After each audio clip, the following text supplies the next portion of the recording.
Hello बच्चों, कैसे हो आप सब। Now our topic is respiration. We have discussed nutrition in organism in the last section. आप लोगों ने अपने लास्ट सेक्शन में क्या क्या डिस्कस किया? न्यूट्रिशन के बारे में डिस्कस किया।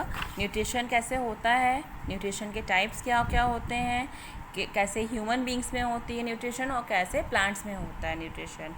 और आपने major portion of alimentary canal का भी आपने पढ़ा अच्छे से, और डाइजेस्टिव ग्लैंड्स कौन कौन से होते हैं, डाइजेशन कैसे किन स्टेप्स में कंप्लीट होता है, ये सब चीज़ें आपने न्यूट्रिशन में पढ़ लिया है। Now our topic is respiration. Respiration जैसे आप लोगों ने न्यूट्रिशन में पढ़ा था कि digested food in simplest form of glucose is absorbed in blood. जो भी ग्लूकोज का सिंपलेस्ट फॉर्म है जो हमें डाइजेस्टेड फूड से मिल रहा है, वो कहाँ पे एब्जॉर्ब हो रहा है? ब्लड में एब्जॉर्ब हो रहा है। तो अब आप ये समझ सकते हो कि रेस्पिरेशन से क्या मतलब हुआ। Respiration is a process by which this glucose gets oxidise to release energy. अब इसी जो हमें ग्लूकोज मिल रहा है उस ग्लूकोज को हम वो ऑक्सीडाइज होगा और एनर्जी में कन्वर्ट होगा। तो it involves gases exchange and breakdown of simple food in order to release energy inside the cells. Now respiration may be of two types. respiration कितने प्रकार के होते हैं? दो प्रकार के होते हैं. You can see on in this figure respiration are of two types: aerobic respiration and anaerobic respiration. Now see the simplest form. This one is anaerobic respiration and the second one is aerobic respiration. ठीक, चलिए अब aerobic respiration क्या होते हैं आप इनको देखोगे, या एनारोबिक रेस्पिरेशन क्या होते हैं इनको देखोगे। एरोबिक मतलब क्या हुआ? It takes place in presence of oxygen. जो ऑक्सीजन के प्रेजेंस में हो रहा है वो एरोबिक प्रोसेस हो गया, एरोबिक रेस्पिरेशन हो गया। और जो ऑक्सीजन के अब्सेंस में होगा वो एनारोबिक रेस्पिरेशन हो जाएगा।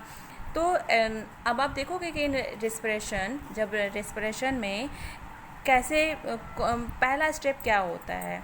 The first step in all organism is to break down 6 carbon molecule glucose into pyruvate. ये 6 कार्बन मॉलिक्यूल्स हैं जो किस में कन्वर्ट हो रहे हैं? किस में कन्वर्ट हो रहे हैं? कन्वर्ट हो रहे हैं ये glucose, 6 carbon molecules glucose convert into pyruvate. ठीक, अब पायरुवेट में कन्वर्ट हो रहे हैं। पायरुवेट क्या है? 3 कार्बन मॉलिक्यूल है और ग्लूकोज क्या है? 6 कार्बन मॉलिक्यूल्स हैं। तो अब 6 carbon molecule is converted into 3 carbon molecule pyruvate, that is called anaerobic reaction. अभी कौन सा रिएक्शन हो गया? एनारोबिक रिएक्शन हो गया। अब हम इसको अगर इस तरीके से लिखें इस फॉर्मूले के साथ, glucose is converted into pyruvate and it gives energy also. And in case of east, अगर हम ईस्ट में देखें तो ईस्ट में क्या होता है? देखिए, now you can watch in absence of oxygen in east this pyruvate, जो हमें ये पायरुवेट मिल रहा है, this pyruvate is converted into ethanol and carbon dioxide. You can see this in east. This pyruvate is converted into ethanol and carbon dioxide. Ethanol and carbon dioxide. तो C6H12O6 is equal to C2H5. C2H5 हमारा ethanol है और CO2 हमारा क्या है? Carbon dioxide है। ठीक, this is called anaerobic respiration as this process takes place in complete absence of air. यहाँ पर एयर जो है वो कंप्लीटली अब्सेंस है, absence in the absence of oxygen this reaction takes place and break down of pyruvate. Now जो ये pyruvate है, हाँ, किस में टूट रहा है? Break down of pyruvate using oxygen. अगर oxygen, the presence of oxygen देखें तो pyruvate is converted into carbon dioxide and water. It is converted into carbon dioxide and water. लेकिन ये कहाँ पे हो रहा है? ये माइटोकॉन्ड्रिया में हो रहा है। This is called aerobic respiration. अब इस रेस्पिरेशन को हम क्या कहेंगे?